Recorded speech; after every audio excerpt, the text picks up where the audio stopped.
પાણી પુરવઠા અને જળસંપત્તિ વિભાગના રાજ્ય કક્ષાના મંત્રી શ્રી તથા ખાંડ ઉદ્યોગ સંઘના પ્રમુખ ઈશ્વરસિંહ પટેલના અધ્યક્ષતામાં જીએસસી બેંક સહકાર ભવન ખાતે ગુજરાત રાજ્ય સરકારી ખાંડ ઉદ્યોગ સંઘ લિંગની બોર્ડ બેઠક તેમજ એવોર્ડ સમારંભ કાર્યક્રમ યોજાયો હતો।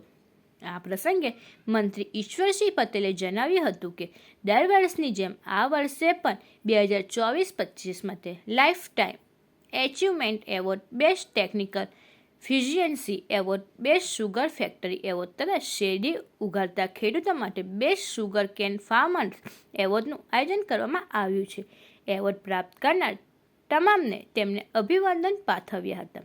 સમારોહ દરમિયાન મંત્રીના હસ્તે કામરેજ સુગર ફેક્ટરીના પ્રમુખ અશ્વિનભાઈ પટેલને લાઈફ ટાઈમ એચિવમેન્ટ એવોર્ડ એનાયત કરવામાં આવ્યો હતો તેમજ બેસ્ટ ટેકનિકલ ઇન્ફિશિયન્સી એવોર્ડ અંતર્ગત પ્રથમ પુરસ્કાર ચલથાણ સુગર ફેક્ટરી, દ્વિતીય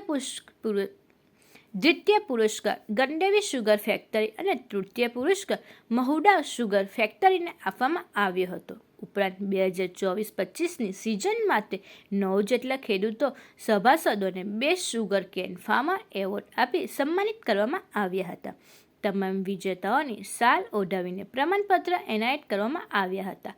કાર્યક્રમમાં ખાંડ ઉદ્યોગ સંઘના ઉપપ્રમુખ કેતનભાઈ પટેલ, ગંડેવી સુગર ફેક્ટરીના ડિરેક્ટર રતિલાલ પટેલ, રંજીતભાઈ પટેલ તેમજ બારડોલી, મહુડા, મધી, સાયન, નર્મદા અને વલસાડ સહિતની સુગર ફેક્ટરીઓના પ્રમુખો તથા ખેડૂતો ઉપસ્થિત રહ્યા હતા।